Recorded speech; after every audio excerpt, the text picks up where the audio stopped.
make a really quick how-to on how I make the bungee straps. I've got my new mini educator here, and I have measured it on the dog's neck that it will be for, and also changed the contact points. How do you know when to measure? It's a great question. I just kind of wing it, and you can always start over. I go a few inches, a few spots above from where it was almost touching all the way around his neck, and then these will be folded in so it'll have room for the bungee to do what it needs to do. I just use the collar that it comes with, and our owners can decide if they want to switch that out at a later time, but it works for what we need it for in the learning process. So I take my nifty leather hole puncher. You can get these at any hardware store or on Amazon. It's meant to be a leather hole puncher, and I'm gonna make the hole on the strap that's already there a little bit bigger so I can fit my screws through it. And then I turn it, do that again, and take out the excess, clean it, make it look nice. And then I need to do that on the other hole too. So I try to bend it to see if I'm gonna be able to bend it and make them touch so I can put my screws in. The second hole needs to be a little bit bigger than the first hole because of the way the screws are, and I'll show you which screws I use.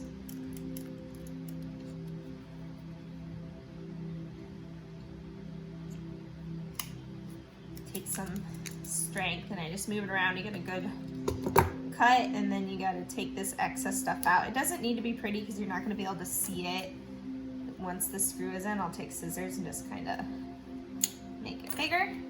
And then I've got this screw, and then what it goes into. And that's why I needed to make it bigger, because that's a little bit wider. And then we'll just pop that in, clean it up, and pop this in. And you make them so they'll touch like that. And I need my D-rings. And my very well organized box. These are just 1-inch normal hardware D-rings. And then my fancy screwdriver, which is just a butter knife. Okay. Oops. Put that.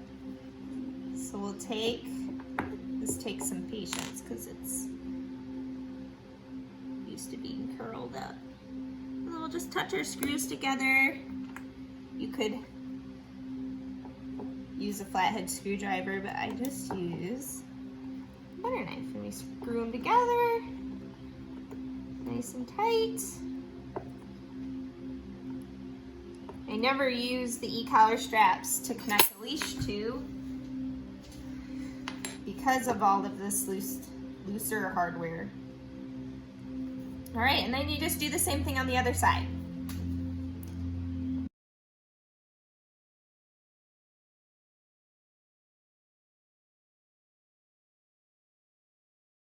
Okay, now that I've got both sides done, I'm just going to connect them with a stopper and bungee cord. I buy the bungee cord in a whole 1,000 feet spindle to last me a really long time. So what I do is the bungee cord's gonna go through both D-rings like so. Wrap around. This is a smaller dog, so I don't need very much. What you need to do is ensure when you pull the stopper all the way up, you can fit that comfortably over the dog's head. I think this will be about good for Tito. So we'll cut it here. And now I'll just put my stopper on through.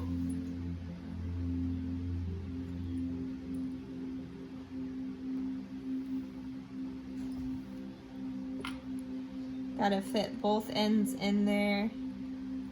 It's not always the easiest thing in the world. There you go. Pull it all the way down, and all I do is tie knots the ends of both of them. And sometimes I'll burn the ends and clasp them together so they don't fray as much and get ugly.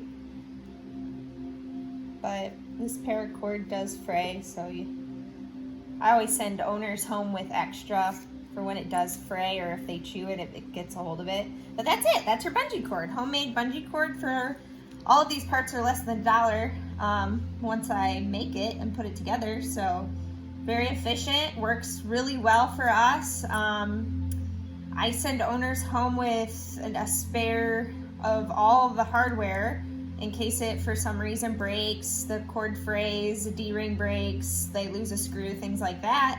But pretty simple, pretty easy, huh?